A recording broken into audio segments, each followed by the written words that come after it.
Good Morning Business, le débat. On a tout cassé. La France, pays le plus attractif d'Europe depuis 5 ans, est en état d'alerte. Ce chiffre ce matin, 49% des entreprises étrangères ont revu à la baisse leur plan d'investissement dans le pays. C'est foutu, Nicolas ? C'est le baromètre EY annuel, donc on le regarde de près. On a bien tout cassé, oui, c'est clair. La dissolution a tout cassé. Le budget 2025, avec son choc fiscal et son cortège d'incertitudes, est en train d'achever le travail de démolition. On a souvent dit qu'on appuyait sur les mauvais boutons et qu'on faisait marche arrière. C'est marrant, en fait, les gens sont normaux derrière. Et ouais, les investisseurs mettent le pied sur le frein, ils se disent là avec ce budget, la décélération de l'activité va probablement s'accélérer.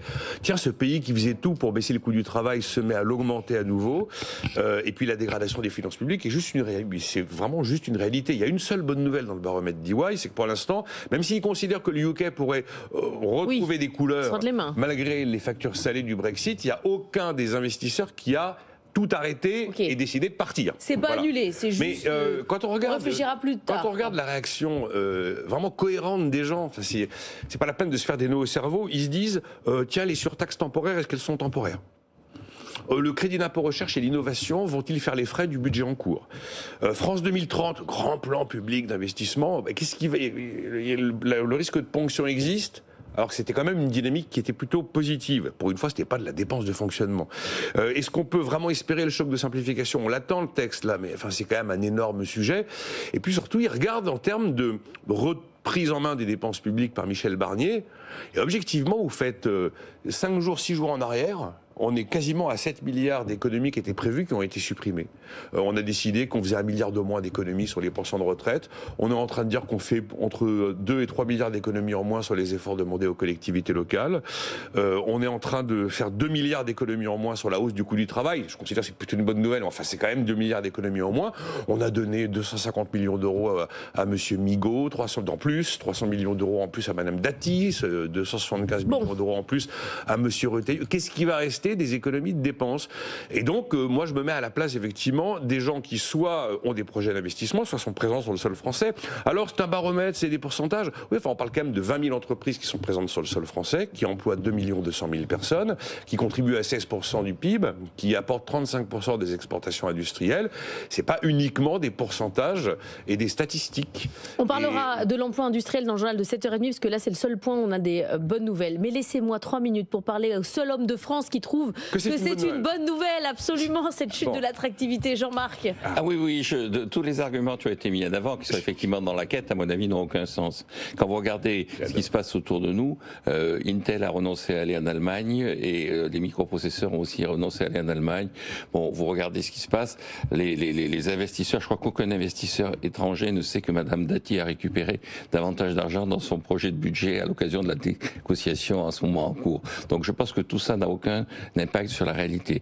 Quand on regarde les déterminants véritablement à moyen terme d'investissement étranger, c'est essentiellement le taux de change anticipé. Et effectivement, il y a un problème en ce moment, c'est que le taux de change anticipé sur l'euro n'est pas en conformité à ce que devrait être le taux de change de l'euro. Alors après, sur est-ce que c'est une bonne ou une mauvaise nouvelle ? Alors c'est une bonne nouvelle parce que ça veut dire que effectivement chaque investissement étranger c'est une ponction sur le revenu de nos enfants. Et donc effectivement on va, sans le vouloir, épargner nos enfants. Mais c'est une mauvaise nouvelle parce que ça veut dire concrètement que le problème essentiel de la France va être de nouveau sur la place. C'est quoi ? C'est que ces investissements étrangers, ça correspondait au fait que, comme selon une formule que j'ai inventée, donc je suis très attaché, c'est comme on ne vend pas assez, on est obligé de se vendre. Comme on n'exporte pas assez, on est obligé effectivement de vendre notre patrimoine, soit le patrimoine qui existe, soit le patrimoine... Et avoir des entreprises étrangères qui investissent, pour vous, c'est se vendre ? C'est se vendre, absolument, puisque se vendre, ça veut dire qu'on prépare la ponction sur le revenu futur de l'organisation économique française. Et donc, effectivement, on va moins se vendre, mais on ne vend toujours pas. Et donc, vous avez toujours un problème de déficit de notre balance des paiements courants.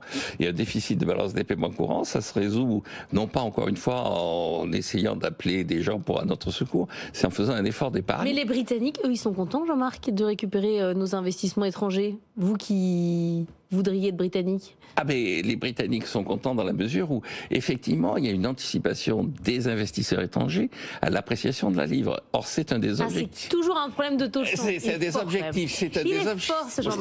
On sera jamais d'accord sur ce sujet, mais j'adore. C'est un des objectifs affichés par la Banque centrale. Donc la Banque centrale considère que effectivement par rapport à l'objectif qu'elle a, elle réalise cet objectif. L'enjeu, encore une fois, c'est des gens qui comprennent ce qu'ils font et qui théorisent ce qu'ils font.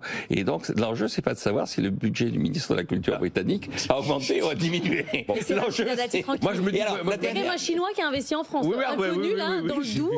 J'ai vu ça. Il n'a pas peur, lui. Mais bon, alors, je sais pas, je pense que ces investisseurs étrangers n'y comprennent rien parce qu'aucun n'évoque la question du taux de change dans les raisons principales qui expliquent ce décrochage.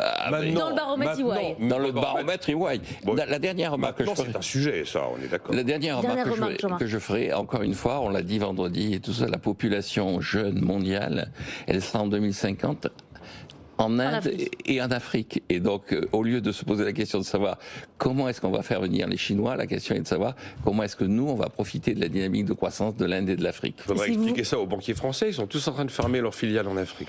Oui, si vous vous passionnez pour le Congo, allez réécouter l'émission de vendredi. On n'en a jamais autant parlé que vendredi, parce qu'on a parlé beaucoup de démographie. Merci à tous les deux.